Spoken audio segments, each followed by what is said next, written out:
Estados Unidos. El regreso de Trump. Regresa Trump al poder, a la presidencia en Estados Unidos. Hay muchas reflexiones y sobre todo también muchas inquietudes, interrogantes que se abren a partir de esta jornada y vamos a dialogar, a conversar sobre esto con la doctora Leticia Calderón Chelius, profesora investigadora del Instituto Mora, y también la doctora Rina Musali, analista internacional y miembro del Consejo Mexicano de Asuntos Internacionales, COMEXI. En primer lugar, la saluda a usted, doctora Leticia, buen día. ¿Qué tal? Buenos días, un gusto. Saludos a Rina también. Gracias, doctora Rina, por favor. Hola, muchísimas gracias por esta invitación y también celebro que Leti esté con nosotros en este espacio. Les agradecemos mucho en nombre de todo el equipo por estar aquí con nosotros en estos micrófonos. Y en primer lugar, les hago esta pregunta. Llega Trump con amenaza de deportaciones masivas, también con amenazas de que va a imponer aranceles, sacar también a Estados Unidos del Pacto Climático Global. Y en primer lugar les pregunto, ¿qué era política, qué periodo político es el que inicia hoy en Estados Unidos con Trump en el poder? Comienzo con usted, doctora Calderón. Muchas gracias. Mira, yo creo que estamos viendo pues el avance de una de las perspectivas desde la cual en Estados Unidos se lucha por el poder. Esto no es nuevo. En realidad Trump, pues obviamente es la imagen, el hombre fuerte que representa este triunfo, pero en realidad estamos hablando de todo un movimiento que hoy avanza, sin dejar de decir que tampoco la otra parte de Estados Unidos tampoco es que sea completamente progresista o muy diferente en otros sentidos. Por ejemplo, en el tema de los grandes empresarios, los grandes donantes de dinero muy pesado en Estados Unidos, bueno, pues también los tenían los demócratas porque un poco es el sello de la democracia estadounidense. Entonces, yo lo único que diría es calma en el sentido de que esto es parte de la lucha interna que vive ese país. Obviamente, el resto del planeta estamos a la expectativa de muchas de las cosas más puntuales que van a implementarse, pero en realidad eso lo hemos visto hace 200 años. Esta lucha ideológica, esta lucha por el poder y esta lucha desde cuál perspectiva se debe de gobernar e incluso tener un papel en el mundo. Doctora Musali. Pues mira, yo veo el regreso de Trump, donde viene nuevamente a disrumpir, va a generar un golpe muy fuerte en materia de geopolítica global. Es decir, es un Trump que tiene muy claro lo que quiere hacer con el mundo y va a poner en perspectiva, es decir, va a atrincherar todo el tema de la América primero, un país nacionalista, unilateralista. Vamos a ver un desdén absoluto hacia los organismos internacionales y no nada más va a retirarse Estados Unidos del Acuerdo de París, como bien lo dice, sino también se puede salir de la Organización Mundial de la Salud. Es decir, no va a respetar estos valores, las alianzas, los tratados, todo puede suceder. Y lo que estamos viendo es el imperialismo al rojo vivo, es decir, una época de cesarismos, de barbarismos en los asuntos internacionales, en donde cada acto va a ser transaccional y en donde Estados Unidos va a trabajar para resguardar su interés nacional en la política exterior. Entonces va a golpear en la mesa, va a hacer actos disruptivos y en donde la geopolítica se va a imponer sobre varios de las otras realidades. Prácticamente estamos viendo hoy pues un mundo en donde los líderes están insatisfechos con su geografía, el tema de Trump, el tema de Putin, que de alguna manera pues invadió a Ucrania, Xi Jinping con Taiwán y el mar de China Oriental. Entonces realmente estamos viendo un regreso de Trump en donde la geopolítica se va a imponer sobre otros criterios y eso es lo que va a guiar la rivalidad entre las potencias. Les preguntaría también en este sentido, ¿quiénes o cómo serán los contrapesos a este nuevo periodo político que inicia en Estados Unidos? Comenzaría con usted, doctora Musali. Pues bueno, los contrapesos realmente son muy pocos. Prácticamente tenemos un Trump recargado, envalentonado, con más experiencia. Y no hay contrapesos porque él adquiere un mandato todo superpoderoso. Tiene el mayor poder acumulado en décadas. Ganó el colegio electoral, ganó el voto popular con 77 millones, controla el Senado y la Cámara de Representantes, controla 27 gubernaturas contra las 23 demócratas que existen, tiene 6 jueces a favor de 9 Y tenemos entonces a un hombre que realmente trae una propuesta política interna y externa muy aguerrida, pero vamos a ver también un Trump distinto porque ya no puede acceder a la reelección. Es decir, va a buscar trabajar por un legado marcado por sus prioridades, y en ese sentido tenemos un Trump entonces imperialista, barbárico, que no reconoce fronteras, que no reconoce el derecho internacional, y que esto se convierte en un peligro para el mundo porque no tiene contrapesos internos. Y allá afuera, pues de alguna manera va a estar como bailando con otros líderes autoritarios, y va a haber una serie de acuerdos para una especie de nueva repartición del mundo. Toda la propuesta que Trump hace sobre la compra de Groenlandia, el regreso a controlar el canal de Panamá, y bueno, todo lo que ha dicho de Canadá, inclusive de cambiar el nombre del Golfo de México. Entonces, lo que estamos viendo es realmente un regreso barbárico de este hombre que concentra todo el poder, y por eso puede implicar un peligro para el mundo. Doctora Calderón. Fíjate que yo no coincido porque obviamente el personaje es abrumador, el personaje enloquece, no es, digamos, tiene un nivel de discurso muy agresivo, pero en términos ya más de llevarlo a lo profundo, obviamente estamos hablando de un gran país, y aún cuando haya ganado en términos de todo lo que nos decía la doctora Musali, pues obviamente hay una división de poderes en Estados Unidos. En 2 años son las elecciones intermedias en ese país. Hay acciones muy espectaculares que quieren hacer justamente para convencer a sus huestes, ¿no? Esto de la deportación masiva y el espanto a las más débiles. Fíjate contra quién se van, y siempre contra el extranjero, contra el exterior, porque ellos pues son inocentes, pobre amiga, ¿no?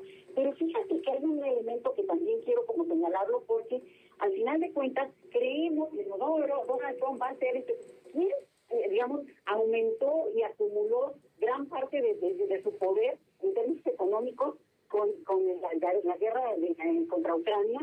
Pues Biden. ¿Y quién alimentó todo lo que hemos visto en Gaza? Pues Biden, apoyando a Israel. Entonces, parte de lo que vemos es que de repente nos dan una imagen, una caricatura de la vida, donde fueran los hombres, así por sí mismos, solitos ellos y su barbarie, ¿no? Y no es así, es mucho más complejo, es estructural. Lo que estamos viendo en Estados Unidos, loco, eso sí es mucho más grave, es un reemplazo generacional con el grupo que acompaña a Donald Trump, donde hay personajes muy macabros, muy duros, gente mala, vamos a decirlo, porque sí tienen un pensamiento muy totalitario, muy duro en términos del resto del mundo, pero eso no quiere decir que se concrete en términos de que no haya una lucha interna, y que los otros, porque también ojo con esto, Estados Unidos, a diferencia de México, es un país profundamente dividido, y donde la resistencia a ese gobierno va a venir del mismo Estados Unidos. Lo vemos con el tema de migración, por ejemplo, y lo vamos a ver con cada uno de los puntos. Lo que sí creo es que empezamos a ver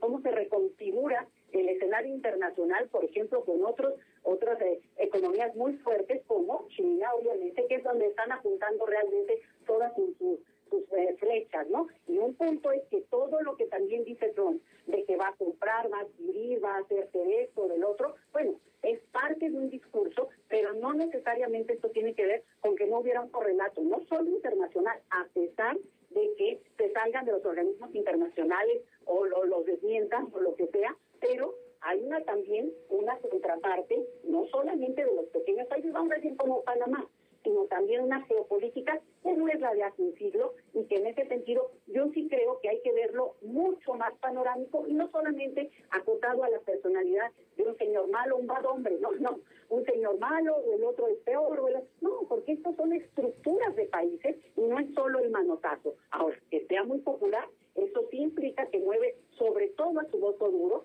pero ahí vamos a ver también, pues insisto yo, la reacción de la propia sociedad estadounidense, comentando, criticando, y es un país complejo, un país, digamos, si seguimos creyendo que es democracia, a menos que ya digamos que no lo es, pues obviamente hay contrapesos, no solamente institucionales, sobre todo jurídicos, pero también desde la movilización popular y los medios de comunicación, que esperemos que también reaccionen. Que eso también hay que destacarlo, doctora Calderón, no dejar de lado lo que usted bien menciona y resalta, estos contrapesos, estas maneras en que también se va a estar conteniendo o se va a estar delimitando estas acciones con las que ha amenazado iniciar su gobierno el presidente Trump. Vamos a ver, bueno, cuáles son las promesas o de alguna manera las invectivas que él tiene como guía de gobernanza y de política exterior. Entonces yo diría que habría que estar pendientes de eso y también de esta agenda económica, de lo que se llama las Maganomics, precisamente para ver en dónde se van a reducir impuestos, sobre todo para los ricos, las grandes corporaciones, se va a recortar el gasto del Estado y también acuérdense que va a utilizar la política arancelaria y de sanciones como una arma geopolítica y de castigo a países, no es tanto comercial, sino es un acto transaccional para que predominen los intereses de seguridad nacional de Estados Unidos frente al mundo. Entonces, eso creo que también son pistas de los que tenemos que estar presentes en esta mañana. Gracias, doctora Calderón. Sí, mira, muy interesante porque claro que hoy hay una ceremonia muy relevante. Mucho de lo que ha dicho Donald Trump como que son en avanzada, algunas de las cuestiones con las que él ha querido implantar ya un estilo y que seguramente reiterará. Vamos a ver en qué tono y de qué manera lo dice, pero hay que recordar que este es un evento político, no es un dictado de lo que se va a hacer. Le va a hablar a su propio electorado, le va a hablar al pueblo de Estados Unidos y bueno, obviamente al mundo entero, que estamos a la expectativa de hacer realidad esto de que todo el mundo atentos a lo que pasa en Estados Unidos, que no ocurre con otros países, ¿verdad?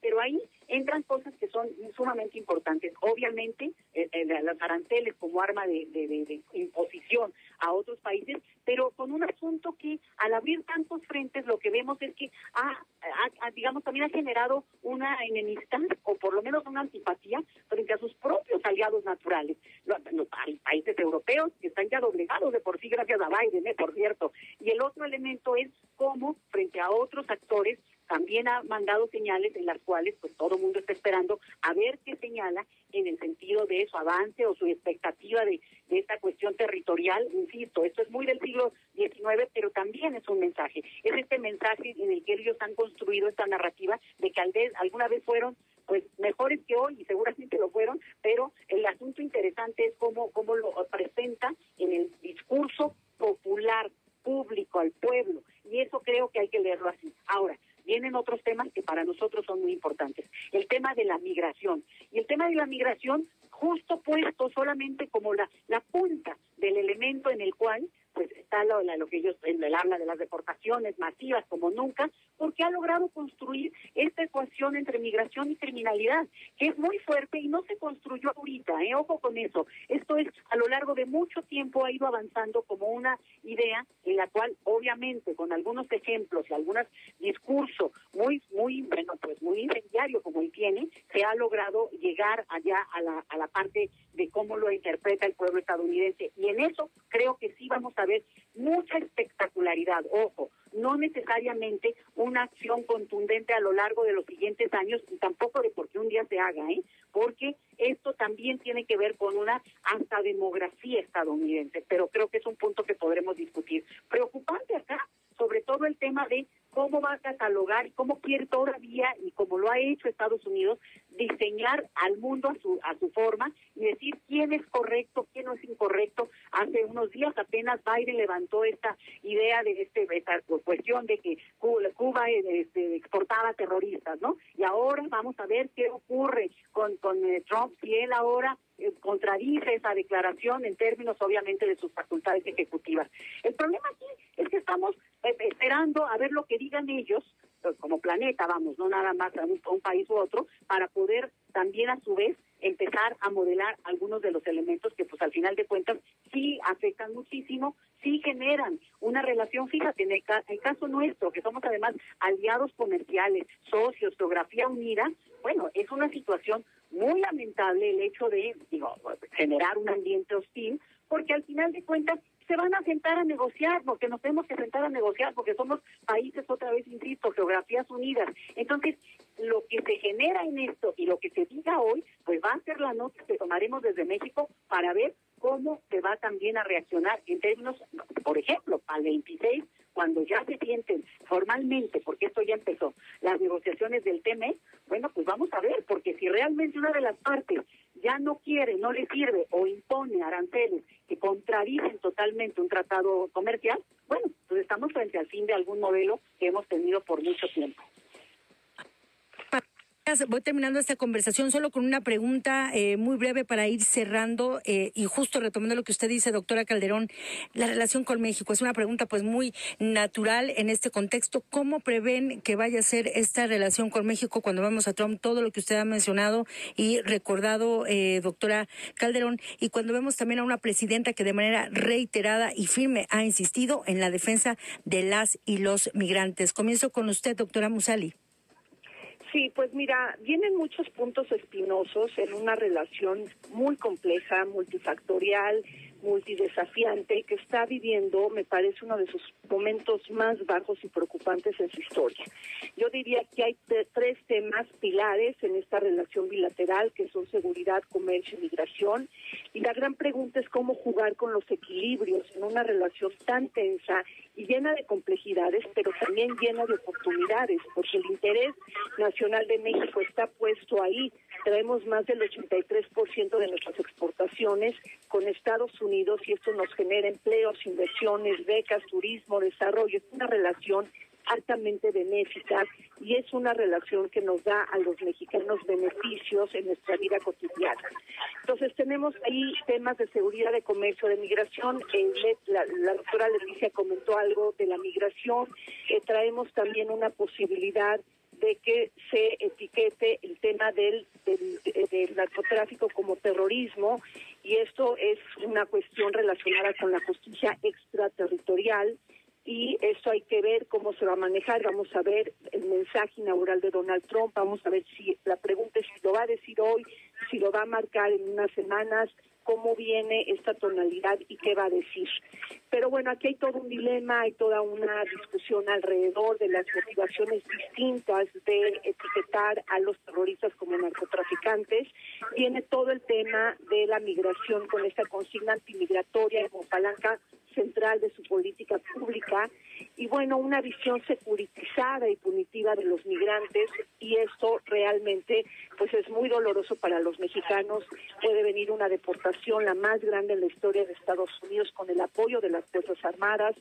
Pueden venir redadas, ya dijeron que el martes vienen redadas en Chicago, detenciones, atropellos a los derechos humanos, redadas en hogares, en lugares de trabajo, en colegios, en hospitales, en iglesias. Entonces realmente se puede esperar que deporten a varios millones de mexicanos, y siempre y cuando también Estados Unidos tiene que modelar muy bien el tema de los matices y de las cantidades, porque hoy lo que vemos es que hay un gran aporte de migrantes en Estados Unidos y que la economía de Estados Unidos depende de los migrantes para aliviar la escasez de mano de obra.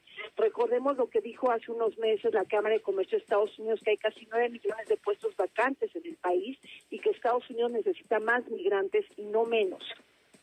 Doctora Calderón, le agradezco, doctora Musali. Voy con usted, doctora Calderón. Ya lamentablemente se nos acaba el tiempo, pero si gusta usted hacer este comentario sobre la relación con México.